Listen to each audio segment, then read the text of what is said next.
Well, good evening. President Trump is addressing the nation tonight. It isn't clear what he will be speaking about at this time, but it comes on the heels of his United Nations address and before the highly controversial hearing of Supreme Court nominee Judge Kavanaugh. Let's listen in. With Canada, we'll see what happens. They're charging us 300% tariffs on dairy products. We can't have that. We can't have that. With China, as you know, we put out an announcement today. They would like to see me lose an election because they've never been challenged like this. But I want to open up China to our farmers and to our industrialists and our companies. And China is not open, but we're open to them. They charge us 25, 35, 55% for things, and we charge them nothing in terms of coming into the country. Cars, they're at 25%, and we're at 2% and 2.5%, and don't even collect it, but we collect it now. So we're doing very well in our situation with China on trade. I have a great relationship with the president of China, President Xi, but it's got to be a two-way street. It, for 25 years and longer, was not. And trillions of dollars was taken out of the United States for the benefit of China. We just can't have that. We have to make it fair.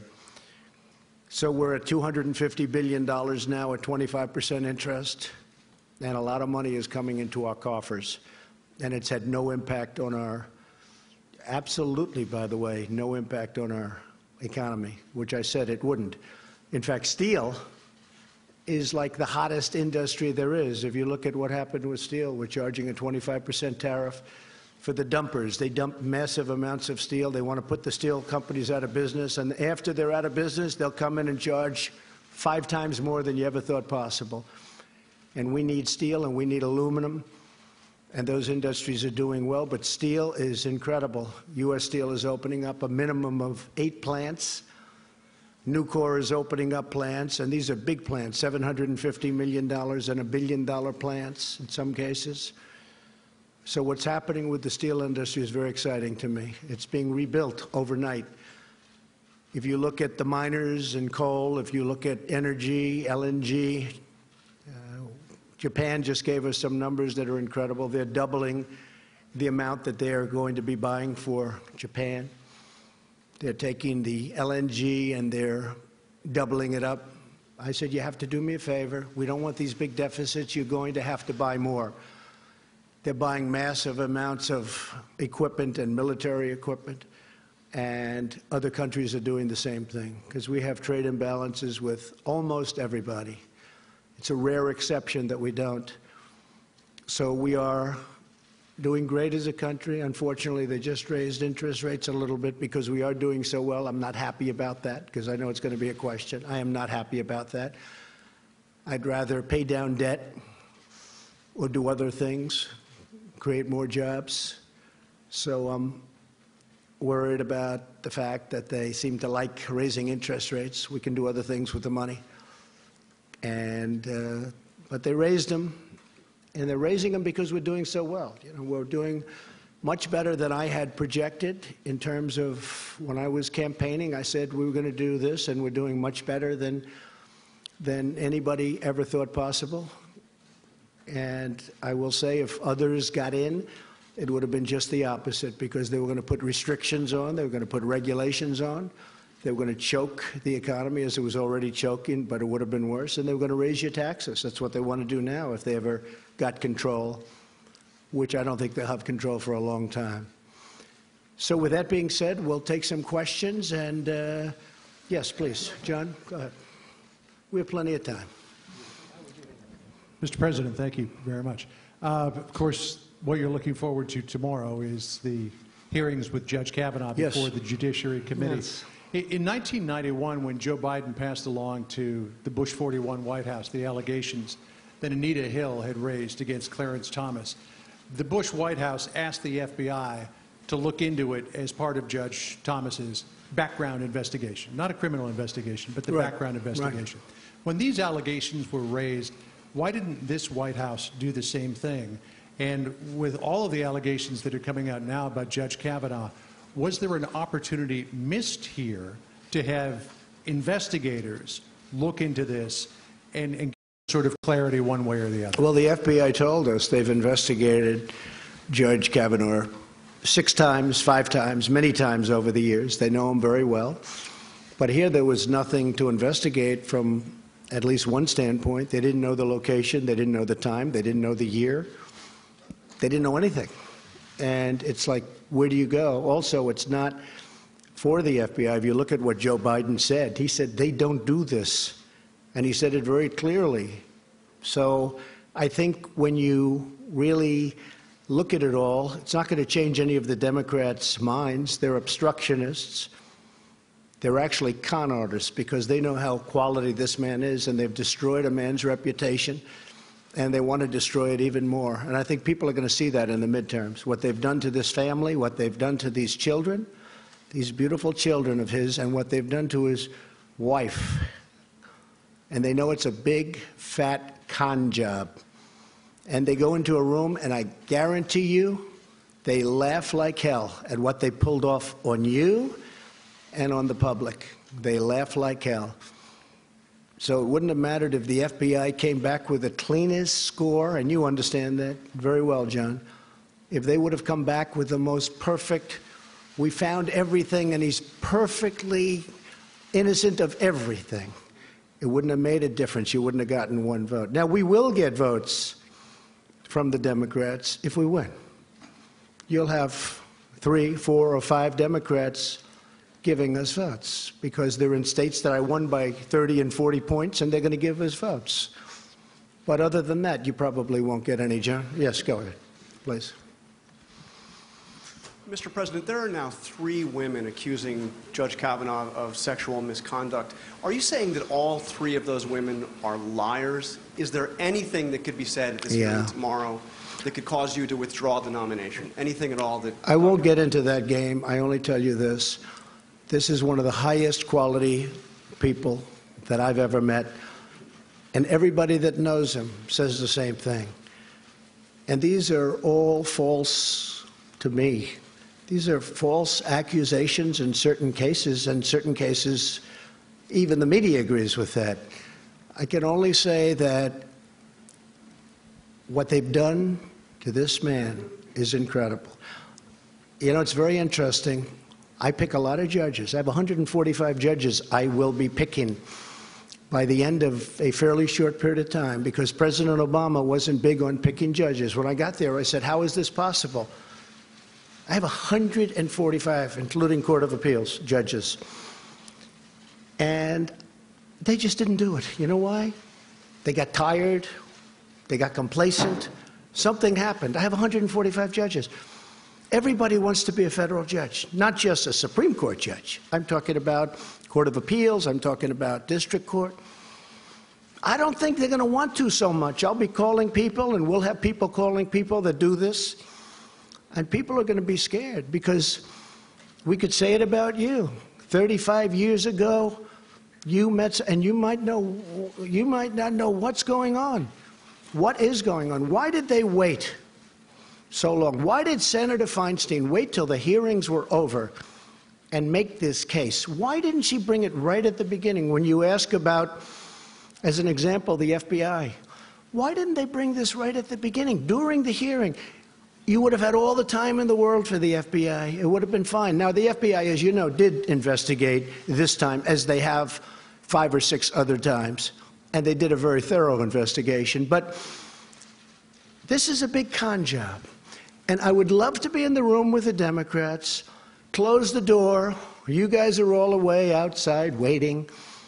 And Schumer and his buddies are all in there laughing how they fooled you all. Let's just stop them. A big, fat con. Yeah, go ahead. But, Mr. President, if I could follow up. You have daughters. Can you understand why a victim of sexual assault would not report it at the time? Don't you understand? By the way, I only say this. 36 years, no charge, no nothing. But that happens often. I mean, people are going to have to make a decision. 36 years, there's no charge. All of a sudden, the hearings are over, and the rumors start coming out. And then you have this other con artist, Avenatti, come out with another beauty today. I only say that you have to look at the facts. The senators are very capable people. They're very good people. I know many of them. They're friends of mine. These are very talented, very good people. And they're going to vote. They're going to have to believe what they believe. When I look at what's happened to the reputation of a great gentleman, a great intellect, a brilliant man, somebody that has a chance to be one of our great Supreme Court justices in history, intellectually, I think it's a shame. Yes, please. Yes, Mr. President, my name is Tomas Regalado from Radio and TV Marti. Mr. Okay. President, yesterday at the speech at the UN, you spoke about how Venezuela's problem was because of Cuba and the Castros, how they went in there and they brought socialism and communism to Venezuela and now to Nicaragua as well. Mr. President, are you going to be more proactive now against Cuba as well? I've been very proactive against Cuba. I don't like what's happening in Cuba. As you know, President Obama gave them a pass, and I didn't like it. Neither do Cuban people based in Miami and based in our country that came from Cuba and suffered in Cuba. I don't like what he did. I've ended much of it, most of it. I don't like what's happening in Cuba, and I certainly don't like what's happening in Venezuela. Yes, Mr. please. President. Go ahead. Mr. President, just to finish really fast, you said also that you had a call to action to ask the leaders around the world to also end socialism. Would you like to be recognized as a Well, I wouldn't say that socialism has been working really well around the world. Okay, you can take a look at Venezuela as your number one, I guess the one that's most obvious, but you take a look around the world, socialism is not exactly riding high. Please. Thank you, Mr. President. Go ahead. Thank you very much. If you don't mind, after I'm finished, if Weija or Hallie or Vivian or one of our female colleagues could go after me, that would be great. Mr. President, just to follow up on these allegations against Brett Kavanaugh. What does he mean by that? Explain. What does that mean? I think it would be great if a female What does it mean? No, what does it mean? It would be great if a female reporter would ask you a question about this issue. So if you don't mind, I wouldn't mind that at all, no. Wouldn't mind it at all. All right, well, let me, if I could Wouldn't make follow any up. difference to me. All right. Go ahead. If I could follow up on John and John's question, why is it, Mr. President, that you always seem to side with the accused and not the accuser? You have three women here who are all making allegations, who are all asking that their stories be heard.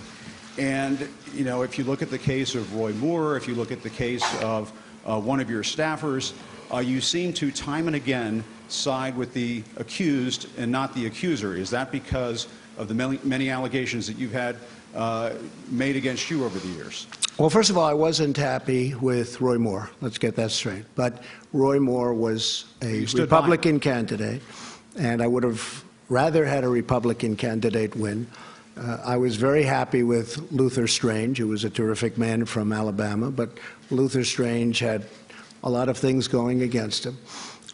As far as women, whether it's a man or a woman, these are, you know, it can happen the other way. Allegations can go the other way also. You understand that. And whether it was a man or a woman, 30 years ago, 36 years ago, in fact, they don't even know how many years ago because nobody knows what the time is. That's a long time. And I could pick, as an example, hopefully I won't have to do it as a replacement, because hopefully this is going to go very well on Thursday. It's going to go very well on Monday or Saturday or Sunday or whenever they vote. But I could pick a woman, and she could have charges made from many years ago also. But don't you And understand, I would sir, that look many at of the these, character. many of No, these what I have to accusers do. are reluctant to come forward. You've raised doubts about these accusers. Many of them. I don't think people are reluctant to forward. come forward. They're going to have a chance to speak at a. They have a major You're chance to saying speak. why Excuse 35 me. years later? They have a major chance to speak, and it will be tomorrow, I assume. We've delayed this, meaning the Republican senators, not me. The Republican senators have delayed this for weeks now. They're giving the women a major chance to speak. Now, it's possible I'll hear that and I'll say, hey, I'm changing my mind. That is possible. We want to give them a chance to speak. You think all three and they're should have the given. chance? All three should have the chance to Well, whoever is given a chance. We've delayed it a long time, but they're going to have a big shot at speaking and making their case. And you know what? I could be persuaded also. Okay? Yes, please. Please, go ahead. Go ahead. I'd like to go. Yes, go ahead, please. Thank you, Mr. President. And Thank a couple you. of questions for you to follow up on some answers that I didn't quite hear from you, if you would allow me a couple of questions. First of all, do you think these women, all three of them, are liars? Yes or no? Have they been what? Are they liars? I can't tell you. I have to watch tomorrow. I have to read. I just heard about one a little while ago. I can tell you her lawyer is a lowlife, okay? So I can't tell you whether or not they're liars until I hear them. I don't know what happened today because I've been very busy with Japan, with South Korea, with China, and about 7 other countries, as you know. And I chaired the Security Council. So I don't know about today's person that came forward. I do know about the lawyer. And you don't get much worse, bad reputation to take a look at his past. So as far as the other women are concerned, I'm going to see what happens tomorrow. I'm going to be watching. You know, believe it or not, I'm going to see what's said. So it's possible that they will be convincing. Now, with all of that being said, Judge Brett Kavanaugh has been for many years one of the most respected people in Washington. He's been on, I guess you'd call it, the second highest court. And every single person knows him. A lot of people know him well. And those people don't believe what's going on. I can always be convinced. I have to hear it. It sounds like what you're saying is there is a situation, there is a scenario under which you would withdraw Brett Kavanaugh's nomination. Is that correct? If I thought he was guilty of something like this, yeah, sure. And you will wait until tomorrow to make up your mind? I want to watch. I want to see. I hope I can watch. I'm meeting with a lot of countries tomorrow, but I will certainly in some form be able to watch. And I'll also rely on some very fair and talented Republican senators who, look, if we brought George Washington here and we said, we have George Washington, the Democrats would vote against him, just so you understand. And he may have had a bad past, who knows, you know. He may have had some, I think, accusations made. Didn't he have a couple of things in his past? George Washington would be voted against 100% by Schumer and the con artists. I mean, 100%, 100%. So it really doesn't matter from their standpoint. That's why when John asked about the FBI, if the FBI did the most thorough investigation in the history of the FBI and they found him to be 100% perfect, he would lose every single vote. Now, if the Republicans win tomorrow, I think you're going to get some votes from the Democrats. You know why? Because we all know why, because it's called politics. Then you'll probably get some votes. Okay, let's go. One more question? Yes. Just to follow up she stands up. I'd like to ask about 3 questions. It's not really fair to everyone else, but should I let her ask another question? Follow up on. Go ahead. To follow up on a question that a colleague asked as well, about the benefit of the doubt that you have given to people like Roy Moore, to Roger Ailes, to Bill O'Reilly, to Brett Kavanaugh. They're all men. Why is that? It's not a benefit of the doubt. Has there ever been an instance when you've given the benefit of the doubt I've known them, woman? Haley, I've known them for a long time. And a lot of these people. A lot of people. And some I've been disappointed with. I have been disappointed with some. Others, you know, there are charges that are pretty weak. But I've known people for a long time. I never saw them do anything wrong. I never saw them do anything wrong. And there are some that probably I agree. I can tell you there are some that I've been watching for a long time. And in a couple of cases, they weren't Republicans. In a lot of cases, they were not. They were exactly the opposite. But I've been watching them for a long time. And I knew for a long time these were not good people, and they were never brought up. Okay, yes, ma'am, go ahead. Thank you very much, by the way. Thank you. Thank you very much, Thank Mr. you. President. When the allegations first surfaced, you initially said how important it was for Dr. Ford to testify and that you wanted to hear from her. I do. But I wish it could have gone quicker. Well, you also said that if what she said were as bad as she claims, surely her or her parents would have reported it. And just today you said you would have. Well, there is a truth. I mean, there is a chance that her parents could have reported it 36 years ago. So my question is... It doesn't mean they had to report it because in some instances people keep it quiet. It's a very tough situation for a woman. There's no question about it. And in some cases they do report it. Frankly, had they reported it, it would have been pretty amazing, wouldn't it? But I guess they didn't. And that's okay. I'm not saying they had to report it because it's a very personal thing. It's a very big problem. There's no question about it. Go ahead. Do you want to hear her story before? I'd like to hear her story, yeah. Well, we're giving her time. Have you already made up your mind? They would have given her time last week. This is the United States Senate. This is the most important position that a president can give out, I think we can say by far. I've actually heard it's the most important decision a president can make. I disagree with that. War and peace. I always say war and peace. And after that, Supreme Court justice, right? I look forward to hearing from her. We could have heard from her last week. We could have heard from her for a long time. It'll be interesting to hear what she has to say. Okay. Let me follow up on Jim's question. Mr. President, let me follow up on Jim's question that I don't think we got an answer to. Which one? Which question? How have your personal experiences being accused by more than a dozen I've been accused. women of I've been sexual accused. misconduct? False accusations. Right. Excuse me. How have those... I've been accused. And I was accused by, I believe it was 4 women. You can check with Sean Hannity. You can check with Fox because they covered it very strongly. Who got paid? Excuse me. I was accused by 4 or 5 women who got paid a lot of money to make up stories about me. We caught them. And the mainstream media refused to put it on television. They refused to even write about it. There were 4 women, and maybe more. I think the number is 4 or 5. But one had a mortgage paid off her house, $52,000. Another one had other things happen. And the one that reported it, I believe, was offered $750,000 to say bad things about me. And she is the one that reported it. This woman is incredible. She reported it instead of taking the money. So I've had numerous accusations about me. Right. They made false statements about me, knowing they were false. I never met them. I never met these people. And what did they do? What did they do? They took money in order to say bad things. I've had stories written in the New York Times front page about 4 women, the whole top center front page of the New York Times. I think it was 4 big pictures. I said, wow, that's a big thing. What's that? These were women that were quoted saying bad things about me. Not the worst things about me, but bad things. And I said, gee, that's too bad. I knew them a long time ago, 15 years ago, 20 years ago. I said, that's too bad. I'm surprised at them. And then all of a sudden I see them on television, nothing to do with me. The next day or day later, they were incensed. They said, Donald Trump is a nice guy. We never said this. The New York Times did false reporting.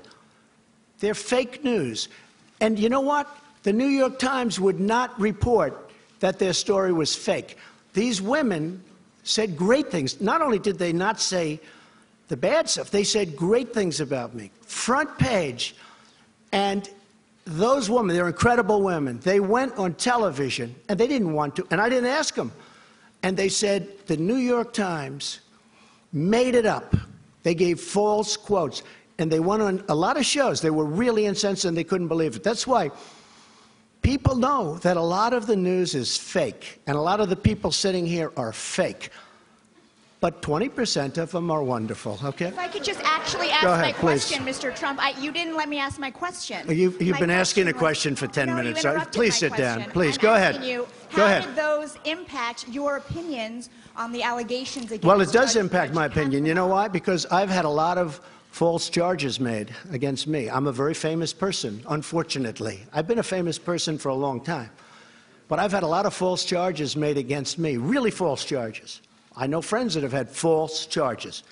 People want fame, they want money, they want whatever. So when I see it, I view it differently than somebody sitting home watching television where they say, oh, Judge Kavanaugh, this or that. It's happened to me many times. I've had many false charges. I had a woman sitting in an airplane, and I attacked her while people were coming onto the plane, and I have a #1 bestseller out. I mean, it was a total phony story. There are many of them. So when you say, does it affect me in terms of my thinking with respect to Judge Kavanaugh? Absolutely, because I've had it many times. And if the news would have reported these 4 people, I couldn't believe it. When I heard that they caught these 4 people, I said, wow, that's a big story. And it was for Fox. Okay. Thank you, Mr. President. Earlier today and just now, you made a significant allegation against the Chinese government. You suggested that the Chinese had meddled in or are meddling That's right. in That's the what I hear. 2018 midterm election. That's what I hear. What evidence do you have of that, sir? Is there a national We have intelligence evidence. estimate, We have for example, that evidence. you're It'll prepared come to put out. forward? Yeah, I can't tell you now, but it didn't come out of nowhere, that I can tell you. Now, Why make if the you, charge they've now? actually admitted that they're going after farmers. I mean, I think most of you can cover that. I like that you're shaking your head. Yes, I'm going to ask you the next question because of that, okay? It's probably going to be the killer of all questions. But Why let make me the just charge explain. now if you're No, not let prepared me- to come forward with the evidence, sir? China now put on $250 billion, and they're paying 25% on that. They're paying billions and billions. This has never happened to China. And I like China, and I like President Xi a lot. I think he's a friend of mine. He may not be a friend of mine anymore, but I think he probably respects. From what I hear, if you look at Mr. Pillsbury, the leading authority on China, he was on a good show. I won't mention the name of the show recently, and he was saying that China has total respect for Donald Trump and for Donald Trump's very, very large brain. He said, Donald Trump, they don't know what to do. Never happened. Well, one thing they are trying to do is they're trying to convince people to go against Donald Trump, because a normal, regular political person that has no concept of what the hell he's doing would let China continue to take $500 billion a year out of our country and rebuild their country. I mean, they were building 29 massive bridges, like the George Washington Bridge. They're building things that we don't build anymore. But we're starting to build them again. And our economy now is hotter than it's ever been. I don't know if you saw the confidence levels this morning that just came out. Fantastic. And in all fairness to the Fed raising rates. They're raising rates because we've never done like we're doing now. And one of the things that is nice about the rates, the people that were hurt the worst by these zero interest rates, and, you know, when President Obama had an economy that it was the worst comeback since the Great Depression and all that. You've all heard that. But remember, he was playing with zero interest money. He was playing with funny money. That's easy. I'm playing with fairly expensive money. So when he does that, the people that benefit are people that actually, in their whole life, they would save 10, 15, 20% of their salary, put it in the bank. Those people got killed because they put their money in the bank. They were going to live off the interest, and there was no interest. Now those people are starting to get interest. And those are the people, frankly, that deserve to, you know, they did a great job. The people that did it right, the people that did the best job got hurt the most. So in one sense, I like it, but basically, I'm a low interest rate person, I hate to tell you. Yes, ma'am. Yes, go ahead. Mr. President, yes. You have another meeting tomorrow with Rod Rosenstein. Yes. Are you planning to fire Rod Rosenstein? I'm talking to him. We've had a good talk. He said he never said it. He said he doesn't believe it. He said he has a lot of respect for me. And he was very nice, and we'll see. And he's a member of the Trump administration in that sense. It's the Justice Department. I would certainly prefer not doing that. There was no collusion. There was no obstruction. I mean, unless you call obstruction the fact that I fight back, I do fight back. I really fight back. I mean, if you call that obstruction, that's fine. But there's no obstruction. There's no collusion. I'm going to meet with him tomorrow. I may call Rod tonight or tomorrow and ask for a little bit of a delay to the meeting because I don't want to do anything that gets in the way of this very important Supreme Court pick. So I don't want it competing and hurting the decision, one way or the other decision. Again, I want to hear what she has to say, but I don't want to do. So I may delay that. I'm going to see. I don't want to do anything that's going to conflict with that. But my preference would be to keep him and to let him finish up. You know, I call it a witch hunt, and it is a witch hunt. If you look at the FBI statements with Strzok and his lover, Lisa Page, if you look at all of the things that have gone on in the FBI, if you look at McCabe taking $700,000 from a Hillary Clinton PAC, essentially run by Terry McAuliffe, who's her best friend in the world, and he gives them hundreds of thousands of dollars. And he's in charge of her campaign, and his wife is getting all of this money to run, she lost, to run I mean, what's going on? If you look at the horrible statements, like, way to go, Page, great story you put into a newspaper, essentially, now we'll go and investigate that group. It's terrible. We have caught people doing things that are terrible. I would much prefer keeping Rod Rosenstein. Much prefer. Many people say I have the right to absolutely fire him. He said he did not say it. He said he does not believe that.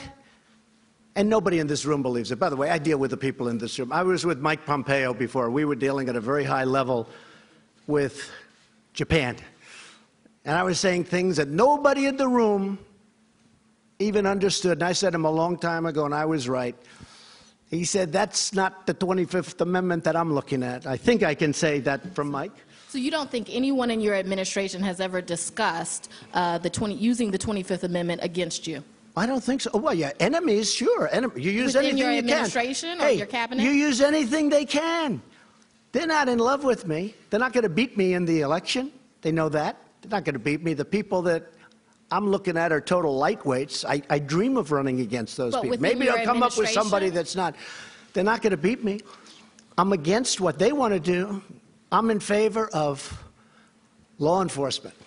I'm in favor of safety and security and low taxes. I want low taxes.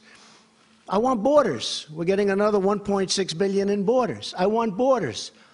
We've spent 3.2 and we're getting another 1.6, and then eventually we're getting the whole thing and we'll complete the wall. They don't want that. They don't want that.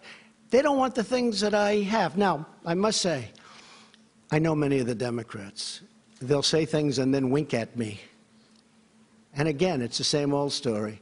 They'll say things, they don't mean it. It's politics. The reason they don't want me is because they want to run the show. They want it. It's power, it's whatever you want to call it.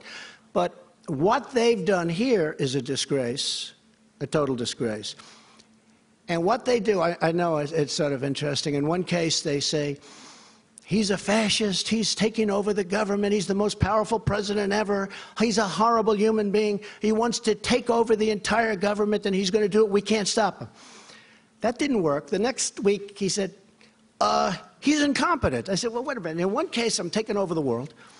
And in the other case, he's incompetent. They tried that for a week. That didn't work. Look, these are very dishonest people. These are con artists. And the press knows it, but the press doesn't write it.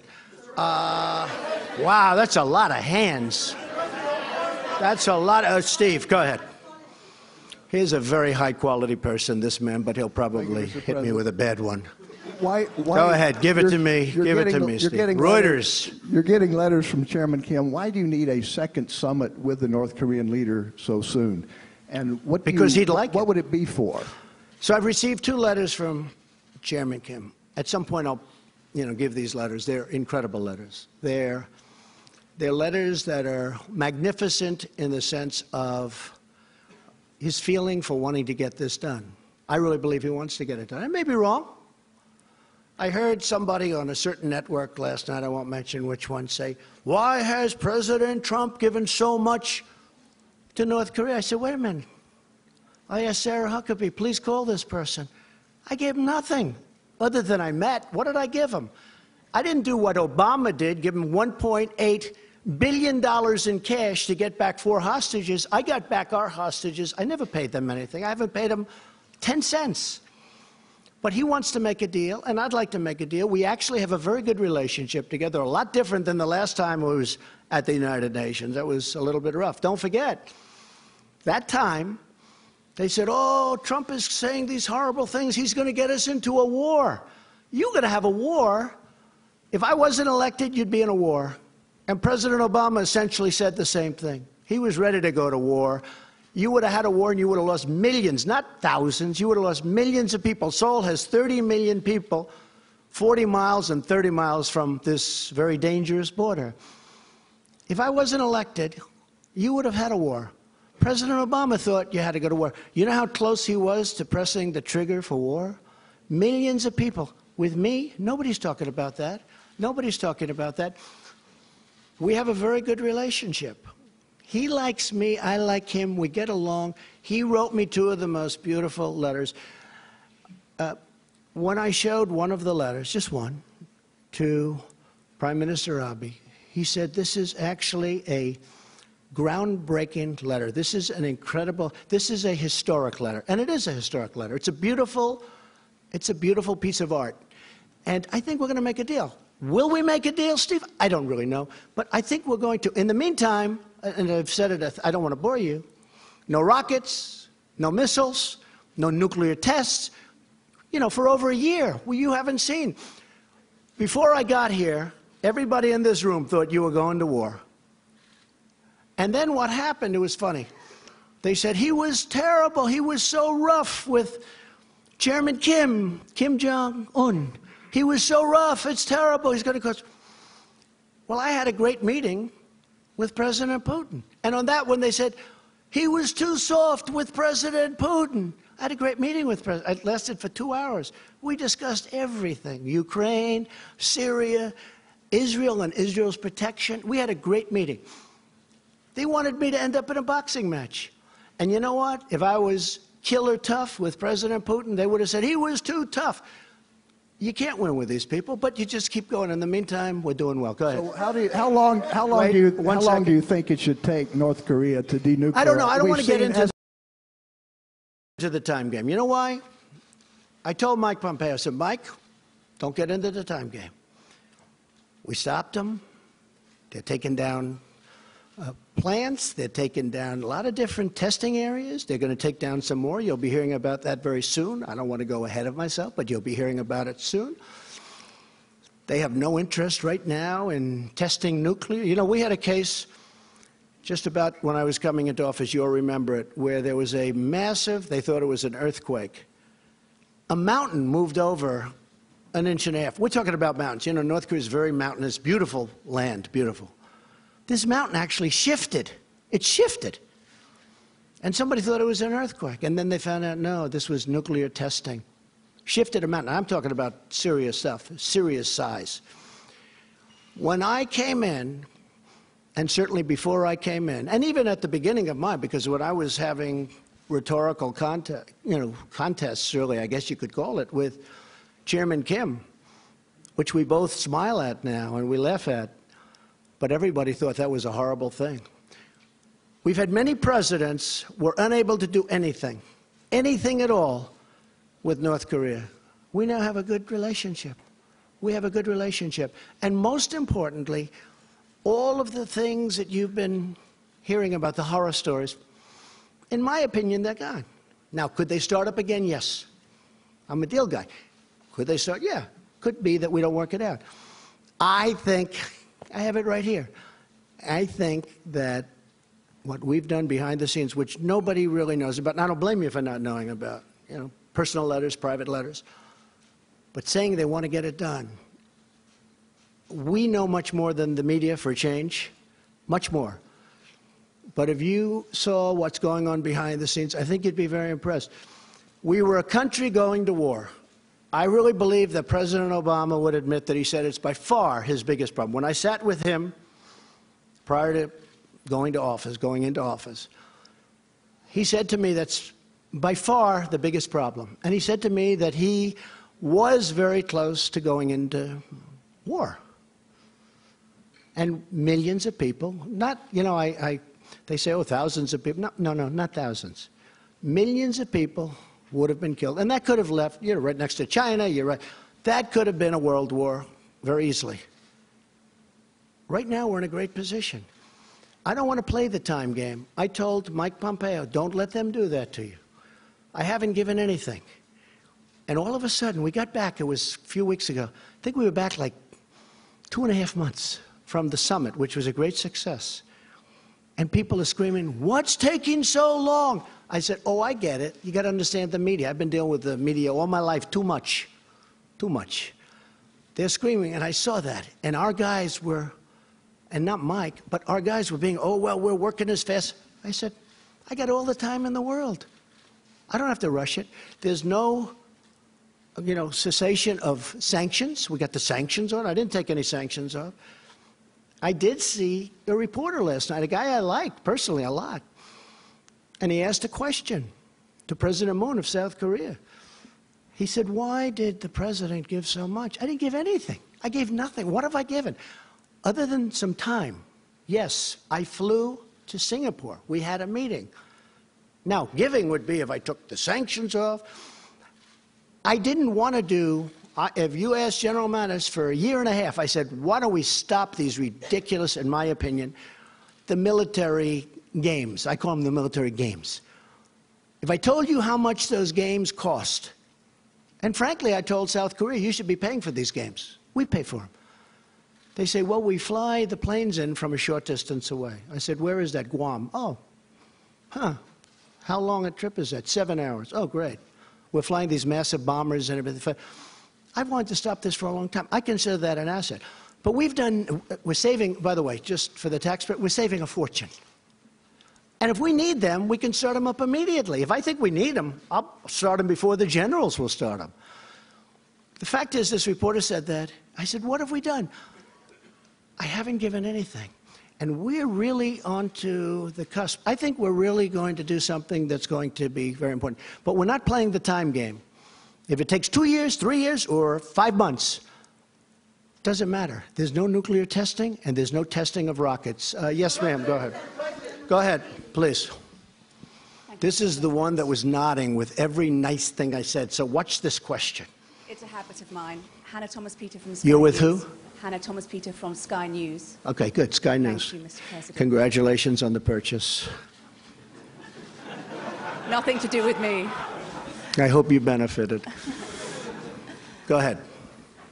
Are you at all concerned at the message that has been being sent to the women who are watching this when you use language like con job in relation to allegations I've used of much sexual worse assault? language in my life than con job. That's like probably the nicest phrase I've ever used. I mean, con job. It is. It's a con job. You know, confidence. It's a confidence job, but they show. It's a con job by the Democrats. They know it. What about the message that's being They sent did the to same women thing who with the are Russia watching? investigation. They tried to convince people that I had something to do with Russia. There was no collusion. Think of it. I'm in Wisconsin. I'm in Michigan. I say, gee, we're not doing well. I won both those states. We're not doing well. Let me call the Russians to help. Does anybody really believe that? It's a con job. And I watch these guys, little Adam Schiff and all of the guys. He takes a call from a Russian who turned out to be a faker. You know, he was a comedian or something.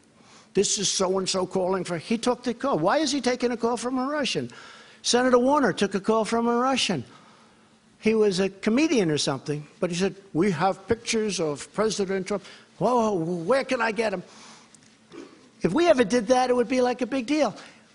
Yeah, it's a con job, and it's not a bad term. It's not a bad term at all. Are you worried? I'll tell you one thing I can say. I've had a lot of people talking about this to me with respect to what's happening, because it's a horrible precedent. I'm going to have to get other judges and other Supreme Court judges, possibly. I could have a lot of Supreme Court judges, more than 2. And when I called up Brett Kavanaugh, spoke to him and his family, and told them that I chose them, they were so happy and so honored. It was as though, I mean, the biggest thing that's ever happened, and I understand that, U.S. Supreme Court. I don't want to be in a position where people say, no thanks, I don't want to, you know, I spoke to somebody 38 years ago and it may not be good. We have a country to run. We want the best talent in the world. But I'll tell you this, the people that have complained to me about it the most, about what's happening, are women. Women are very angry. You know, I got 52% with women. Everyone said this couldn't happen, 52%. Women are so angry. And I frankly think that they like what the Republicans are doing, but I think they would have liked to have seen it go a lot faster. But give them their day in court. Let her have her day in court. Let somebody else have a day in court. But the ones that I find, I mean, I have men that don't like it, but I have women that are incensed at what's going on. I've always said women are smarter than men. I've said that a lot, and I mean it. But women are incensed at what's going on. Yes, go ahead. Go ahead. Go ahead. Go ahead in the back. Who are you or where are you from? Me? Yeah, you. Guy looks like he's shocked. That's not. This is going to be not good. It's going to be good, The guy sir. looks totally like stunned. Have you ever been picked before for a question? Yes, sir, but not from President of the Go United ahead. States. Go ahead. Give me a question. Thank you very much. My name is Majid Gili from Rudao Media Network. I want to, sir, ask you, you always talk about... Excuse me, you said where? From where? Rudao Media Network from Kurdistan region, north Okay. of Iraq. I'm a Kurd. Good. Good. Sir, Great people. thank you, sir. Great Mr. people. Mr. President, Thank you. I wanna, Are you a Kurd? Mr. President, Good. Mr. They're great people. They're great fighters. I like them a lot. Let's go. I like this question Mr. President, so far. you always say you support your allies. Kurds right now, after the defeat of ISIS, are under a lot of pressure in Syria and in Iraq by many adversaries. It's true. What will you do to elevate their position, to support them, in order after they help the United States to defeat ISIS? Well, we are helping them a lot, and we've been very friendly with them. And as you know, we've fought side by side. And we have defeated ISIS, essentially, a very short while ago in the Middle East. And we did it with a lot of help from the Kurds. And they're great fighters. You know, some people are great fighters and some people aren't. The Kurds are great fighters, and they're great, great people. And we're discussing that situation exactly right now. What will you do to support them, sir? Well, I'm just telling you, we're going to be discussing that situation. We have already started discussing that situation, but we have had tremendous support from the Kurds in defeating ISIS. And okay? about Syria, sir, in your speech you did not mention... Yes. Go. Uh-oh. You don't need it. Mr. President, Susan Lee from Fox Business. Did you reject a one-on-one meeting with the Canadian Prime Minister, Justin Trudeau? Yeah, I did. Why? Because his tariffs are too high and he doesn't seem to want to move, and I've told him forget about it. And frankly, we're thinking about just taxing cars coming in from Canada. That's the mother lode. That's the big one. We're very unhappy with the negotiations and the negotiating style of Canada. We don't like their representative very much. They've taken advantage. I love Canada, by the way. I have so many friends. I have everybody. It's so many friends. But that has nothing to do with this. I'm representing the United States. Mexico was totally, I mean, they were great. By the way, the new president has been great.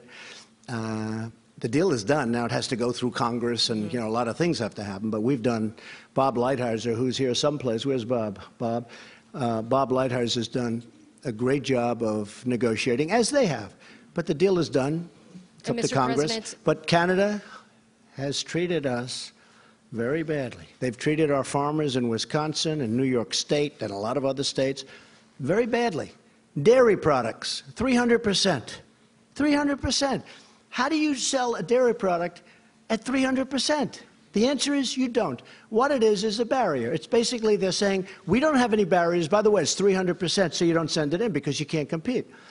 So Canada has a long way to go. I must be honest with you. We're not getting along at all with their negotiators. We think their negotiators have taken advantage of our country for a long time. We had people that didn't know what they were doing, and that's why we had, over the last 5 or 6 years, if you average it out, we had $800 billion a year in trade losses. It's ridiculous. It's not going to happen. What about NAFTA? Sir, Mr. President, NAFTA.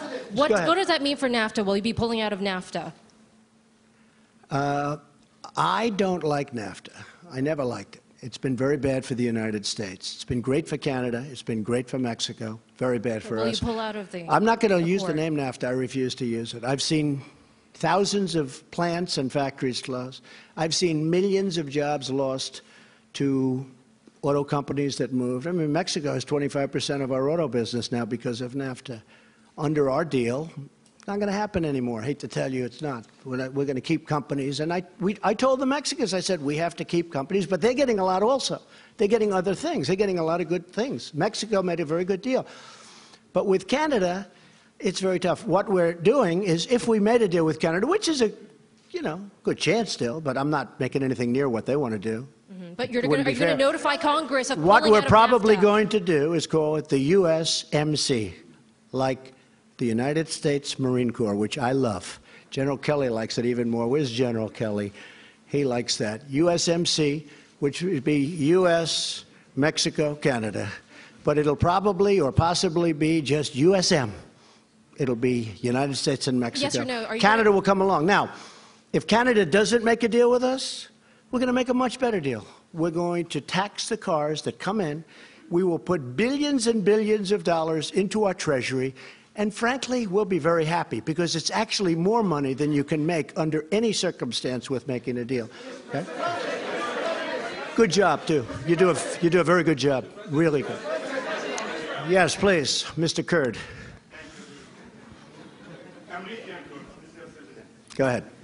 Thank you very much for your time, Mr. President. Two quickly questions. What will be the USA relations with the Kurds? Oh, I thought I just answered that. Post-ISIS. And yeah. Okay, we're trying to get along very well. We do get along great with the Kurds. We're trying to help them a lot. Don't forget, that's their territory. We have to help them. I want to help them. Go ahead. What's next? They fought with us. They fought with us. They died with us. They died. We lost tens of thousands of Kurds died fighting ISIS. They died for us and with us and for themselves. They died for themselves. But they're great people. And we have not forget. We don't forget. I don't forget what happens someday later, but I can tell you that I don't forget. These are great people. Okay. Yes, ma'am, please. About Iran, Mr. President, about Iran, one question. What is your clear plan to stop Iranian influence in Iraq, in Syria, and especially in Iraqi Kurdistan? I think you've seen that. I must tell you, I don't mind your question, because that happens to be, I'll get you in one second. Thank you. I think there's been no greater change, other than maybe China, because China, unfortunately, their markets have dropped, would you say 30% in the last 4 months, right? I think I watched you recently when you said that. I said, I think she's wrong. I think it's actually 32, but that's okay. But a lot. There's been no other than maybe that, but even that, because China is a very special place. And Iran is a very special place. But I think there's been no country that's changed so much as Iran. In the last 6 months, since I took off the horrible, horrible Iran nuclear deal, as they called it, one of the dumbest deals ever made. As an example, why didn't they take care of Yemen in the deal? Why didn't they take care of Syria in the deal? You know what Kerry said the reason? It was too complicated. We're given $150 billion. We paid $1.8 billion in cash. Cash. This whole room would be filled up with $100 bills. And you'd need probably 5 rooms like this. We gave $1.8 billion in cash. Why didn't we take care of Yemen? Why didn't we take care of Syria and other? And he said, because it was too complicated. Well, you just gave all your cards. You gave them $150 billion. And now Yemen's a mess, but it's getting better. And Syria is a mess. And I was responsible, and I hope it stays that way, when I put out on social media a few weeks ago about Idlib province. I said, don't do it.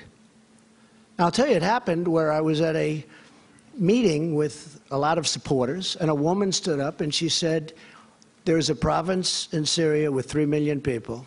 Right now, the Iranians, the Russians, and the Syrians are surrounding that province, and they're going to kill my sister, and they're going to kill millions of people in order to get rid of 25,000 or 35,000 terrorists or enemies of theirs, but I think we can call them terrorists. And I said, that's not going to happen. I didn't hear of Idlib province. And I came back to New York, and I picked up the failing New York Times. I hate to admit it was the New York Times, but it was the failing New York Times. And I opened it up, not on the front page, but there was a very big story. I said, wow, that's the same story that the woman told me that I found hard to believe, because how would anyone do that with 3 million people?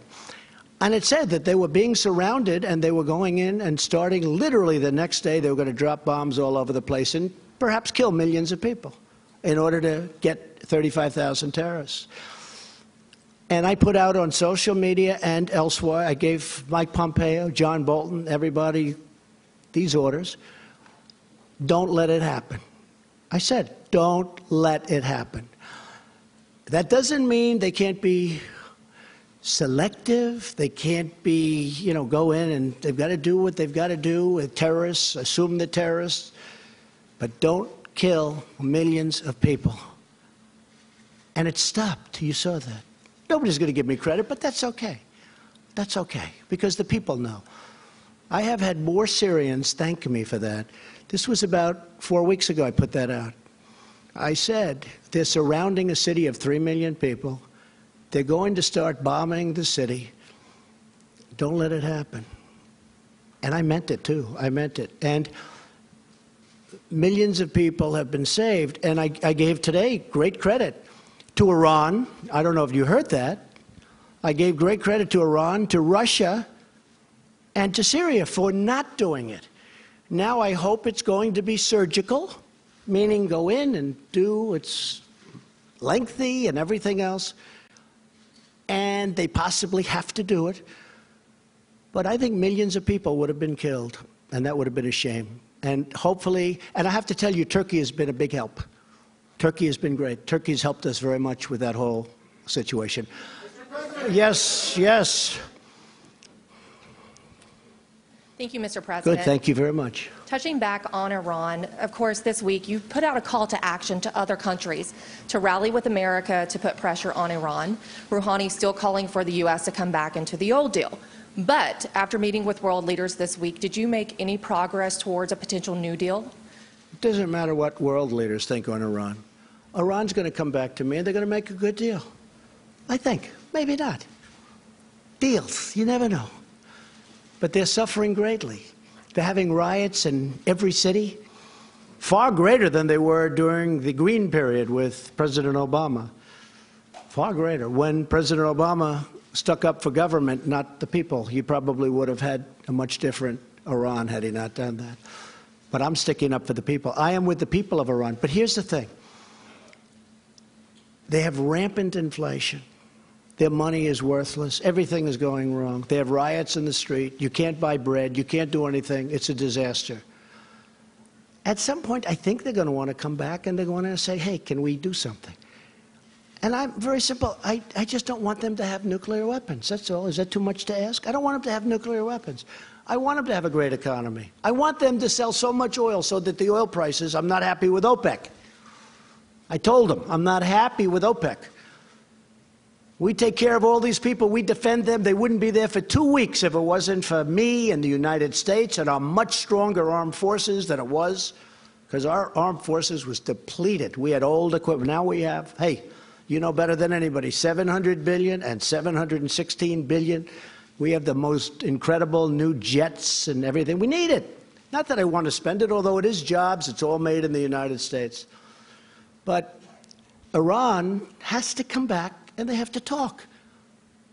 And I'm not doing this from strength or weakness. I'm just saying at some point I think they're going to have to come back. If you look at what's going on, companies are leaving left and right. Mercedes-Benz just left. They're all leaving. They don't want to be in Iran because they have a choice. Do they want to be with Iran or do they want to be with us? And we picked up $10 trillion since my election. We were being caught by China. Now it's going the other way. People can't believe it. People have never seen this situation with China. Everything's always been for 20 years, oh, China's so great. China's so great. You don't hear that so much anymore. I love China. I think they're great. But you don't hear that so much anymore. You know who's great now? We're great now. Okay, how about just a couple of more? Now, I could be doing this all day long. I could be doing this all day long. Should we continue for a little while? It doesn't matter to me. A couple of more? I don't care. New York Times. Come on, New York Times. The failing New York Times. Stand up. Go ahead. No, I'm talking about the Times is failing. You are far from failing. Go ahead. But you're not. You were pointing to me, so you meant me. The Times are very interesting, though. The Times, I think they're going to endorse me. I think that ABC, well, Fox, I like Fox, I really do. But I think ABC, CBS, NBC, The Times, they're all going to endorse me because if they don't, they're going out of business. Can you imagine if you didn't have me? Go ahead. What would you like to say? Just to be sure. I know you were pointing to me, but I work for PBS News. I know that. No, I know that. Okay. I know. So I want to ask you, yesterday you were talking about your administration's accomplishments at the United Nations, and a lot of the leaders laughed. Why do you think they were laughing? Well, that's fake news. And what was that experience like? It's fake news. And it was covered that way. Okay.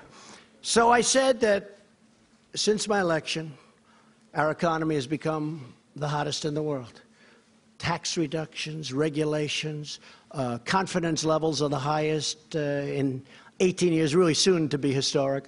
Unemployment is the lowest in the history of our country. You look at black unemployment, you look at Asian unemployment, you look at women 65 years. The unemployment numbers are among the best we've ever had, ever. The numbers of new companies pouring into our country, which nobody thought was possible. And I said this, and I was in front of a large group of highly professional people, most of whom are from either other countries or the United Nations, people that aren't big into clapping, applauding, smiling. And I heard a little rustle. As I said, our country is now stronger than ever before. It's true. I mean, it is true. And I heard a little rustle, and I said, it's true. And I heard smiles, and I said, oh, I didn't know there'd be that guy. They weren't laughing at me. They were laughing with me. We had fun. That was not laughing at me. So the fake news said people laughed at President Trump. They didn't laugh at me. People had a good time with me. We were doing it together. We had a good time. They respect what I've done. The United States is respected again. The United States was not respected. Everybody was taking advantage of us, from jobs and taking our companies and not paying the price to so many other things, even military protection. I told a number of countries over the last few days, I said, listen, you're a very rich country. We protect you. Without our protection, you would have real problems. You would have real problems. I said, you should reimburse us for this protection. Why are we protecting you? And do you want to know what they said? After about 2 minutes of talking, they agreed with me. And you can ask this group of very talented people. They agreed with me. But they said, one of them said, but Mr. President, nobody ever asked us for that. They never asked us for that. Nobody's ever said, you should pay. These are really wealthy countries. I mean, I'll be honest, I just asked Japan.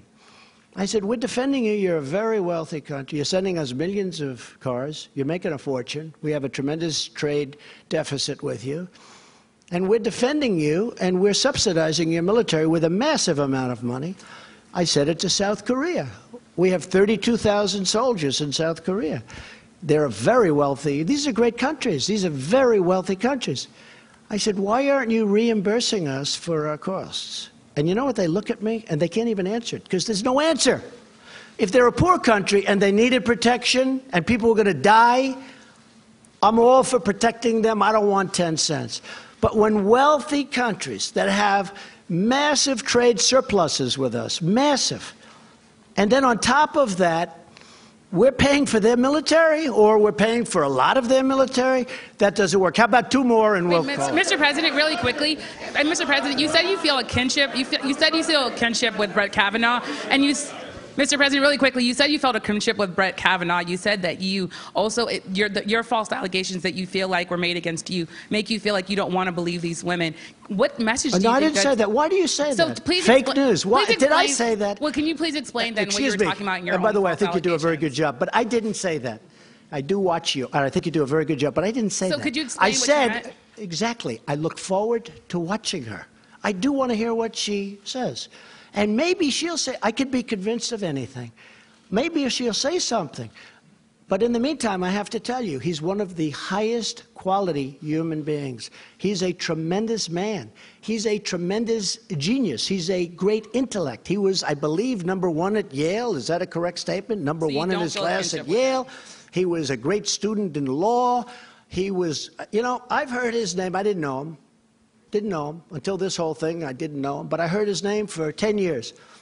And you know how I heard his name? Everybody was saying he should be on the Supreme Court. I said, who is he? His name is Brett Kavanaugh. And he should be. He's the most brilliant person. He's the most brilliant lawyer. They were talking about him on the Supreme Court 10 years ago.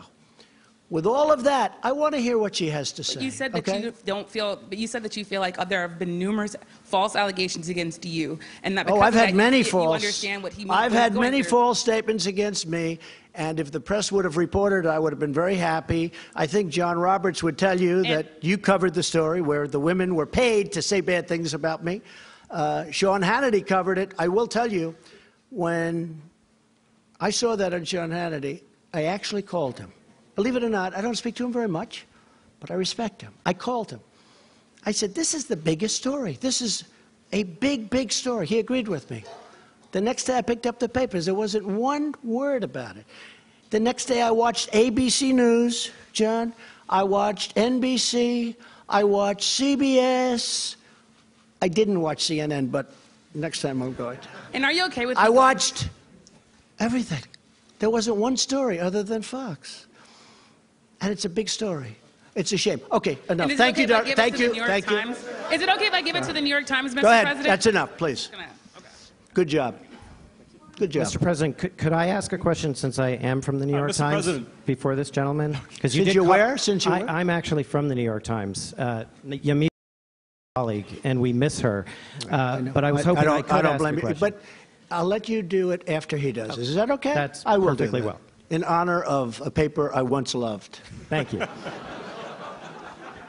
Go ahead. Mr. President, my name is Edward Zoll with True News. Today you met with Bibi Netanyahu from Israel, and you brought up actually that you support a two-state solution for the Palestinian-Israeli crisis there.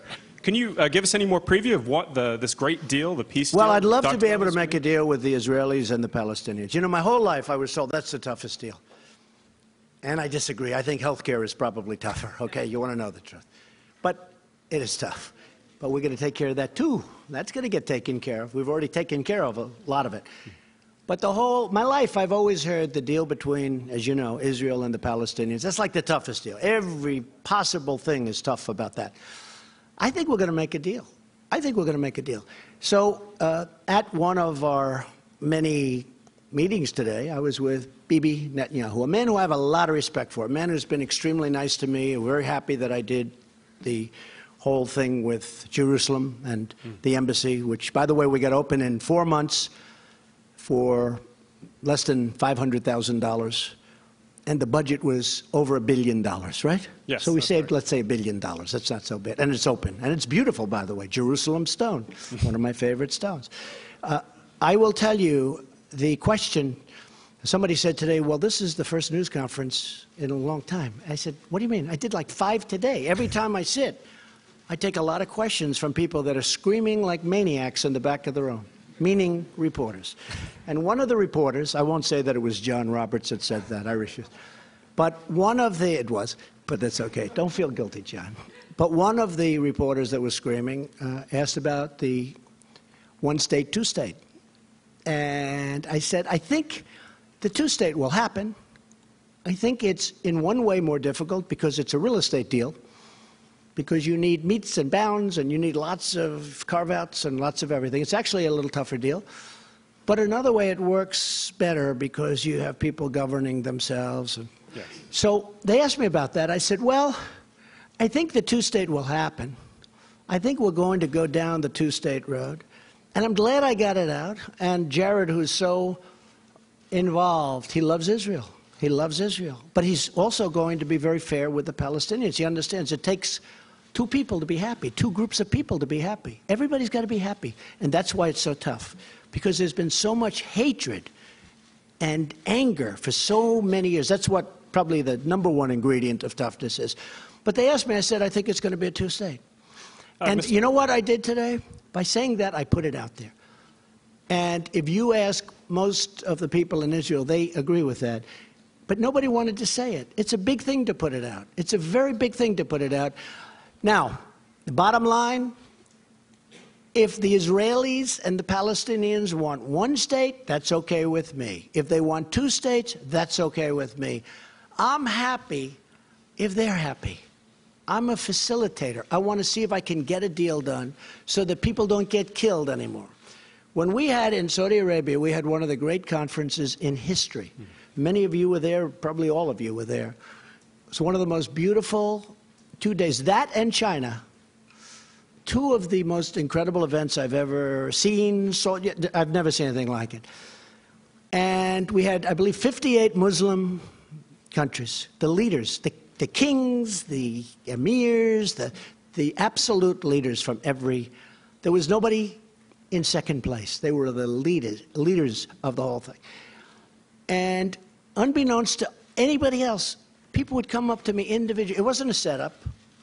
They'd come up to me and say, "Sir, you can't have peace in the Middle East without peace between the Israelis and the Palestinians." I said, "Why? What difference? Why does that matter so much?" They said, "It just is impossible to make peace in the Middle East unless you have between the Israelis." So I heard that from one, the king of Saudi Arabia, who's a great guy, King Salman. And then somebody else came up, and he wasn't told, "Oh, go up and say it." I know where they're coming from. And I must have had 12 leaders say it, and they just said it. And I started to realize that peace between Israel and the Palestinians for the Middle East is a very important thing, and we're trying very hard to get it. I think probably two-state is more likely, but you know what? If they do a single, if they do a double, I'm okay with it if they're both happy. If they're both happy, I'm okay with either. I think the two-state is more likely. Okay, how about one? Go ahead. New York Times? New York Times?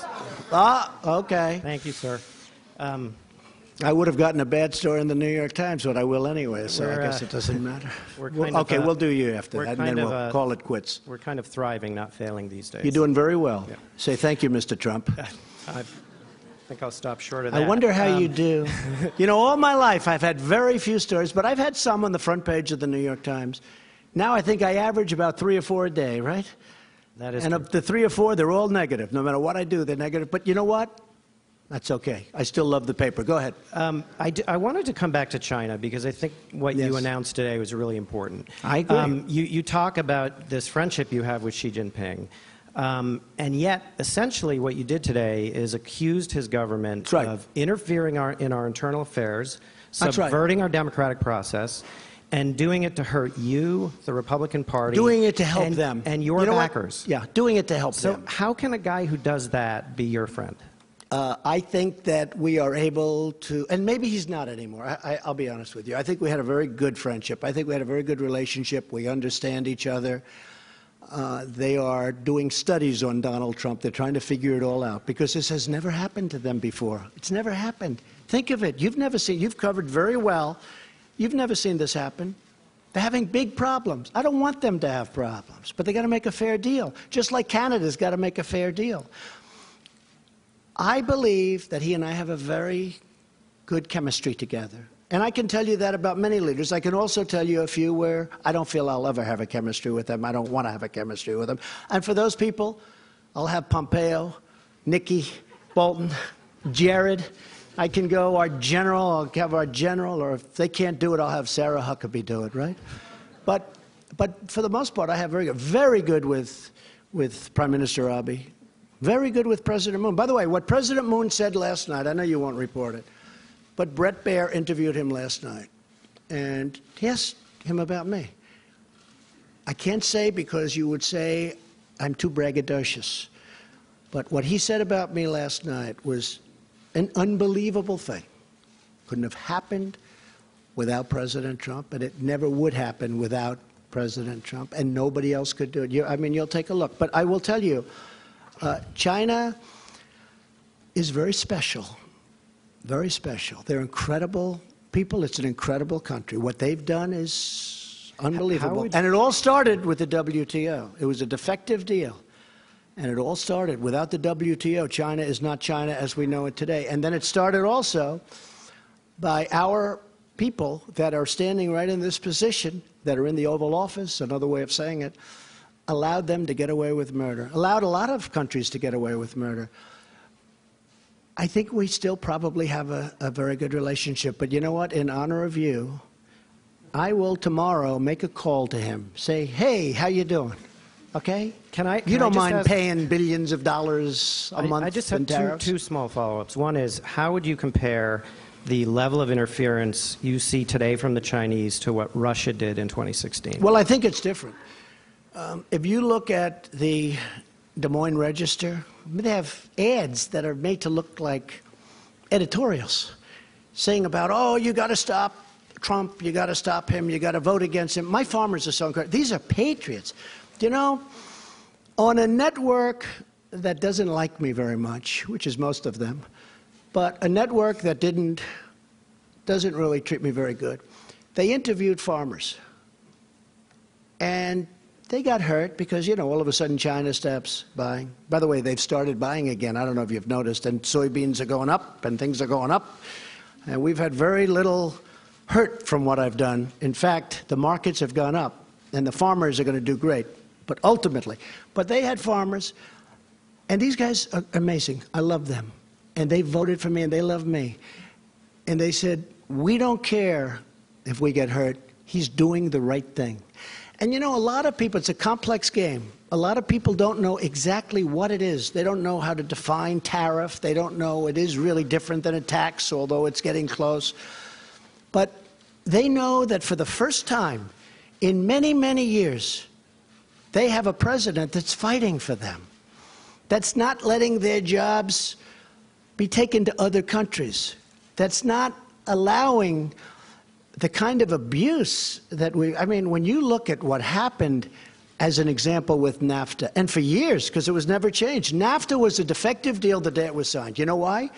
Because they had a VAT tax of 17%, and nobody from this country knew that. And by the time they found out, which was about a week later, nobody went and changed it. So you went many years, and they never changed it. There was a VAT tax that Mexico got.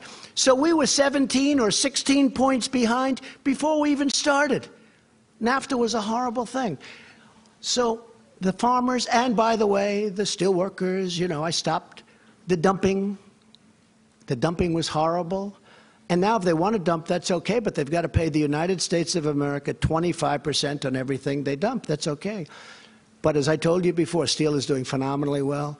But the farmers say, this man's fighting for us. No president has ever fought for us before. And you really have to study what's happened over the 15 years with the farmers. The farmers have been decimated over a 15-year period. They've been decimated. The farmers are going to come out great. These are great people. They're great, great patriots. I think we should finish with that one. Is that okay? Okay. Go ahead. Let's go. Fast. Sure. I always like to finish with a good one. Elton John said, when you hit that last tune and it's good, don't go back. Well, let me ask you. Have you ever seen?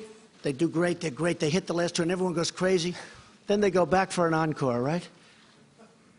And they don't hit it. And they leave, everyone leaves. They said, that wasn't a very good concert, was it? Let's go. Well, I'll ask you one final question. Don't make me wrong, go ahead. Ahead of tomorrow's hearing. Because you were asked earlier in the news conference by Say it again. About the hearing tomorrow. You were asked earlier in the news conference by my friend from Sky News about the message that you are sending to the women of the country. Right. What about the message that you may be sending to young men? You're a father. What does this moment that we're in, the cultural moment... It's a very big cultural moment. Right. So what messages do you have for the young men of America? You're right. I think it's a great question. This is a very big moment for our country. Because you have a man who's very outstanding, but he's got very strong charges against him. Probably charges that nobody's going to be able to prove. So I could have you chosen for a position. I could have you, anybody. And somebody could say things, and it's happened to me many times, where false statements are made. And honestly, nobody knows who to believe. I could pick another Supreme Court justice. I could pick another one, another one, another one. This could go on forever. Somebody could come and say 30 years ago, 25 years ago, 10 years ago, 5 years ago, he did a horrible thing to me. He did this, he did that, he did that. And honestly, it's a very dangerous period in our country. And it's being perpetrated by some very evil people. Some of them are Democrats, I must say, because some of them know that this is just a game that they're playing. It's a con game. It's at the highest level. We're talking about the United States Supreme Court. This can go on forever. I can pick 5 other people. At a certain point, people are going to say, no, thank you. This is the most coveted job probably in the world. And you know what? I would honestly say, because I interviewed great people for this job. He's great. But I interviewed other great people for this job. I could conceivably imagine going to one of them and saying, it's too bad what happened to this wonderful man. But I'm going to choose you, number 2. I want you to go. And I could conceivably be turned down by somebody that desperately wanted this job 2 months ago. So this is beyond Supreme Court. Right. There's nothing beyond Supreme Court. This is beyond Supreme Court. This has everything to do with our country. When you are guilty until proven innocent, it's just not supposed to be that way. Always I heard, you're innocent until proven guilty. I've heard this for so long, and it's such a beautiful phrase. In this case, you're guilty until proven innocent. I think that is a very, very dangerous standard for our country. With that being said, I look forward to what she has to say. I also look very forward to what Judge Kavanaugh has to say. I think it's going to be a very, very important day in the history of our country. And I want to thank you all. Sir, we'll do it again. The message to young men, sir. Thank you young very men, much. young teenage Thank you very men. much. Nothing to say, sir. Please, ladies and gentlemen, remain seated as our delegation departs. Wow. In a remarkable news conference here, President Trump there speaking on trade issues with China and Canada, allegations of China meddling in elections, and most of the time, as you heard, his continued support of Supreme Court nomination of Judge Kavanaugh, saying he would withdraw that nomination if he sees or hears compelling evidence tomorrow that Kavanaugh is guilty of sexual harassment. Very interesting that whole time. It went a lot of different ways, but a lot of time definitely spent on what's going to happen tomorrow. With his candidate, Kavanaugh.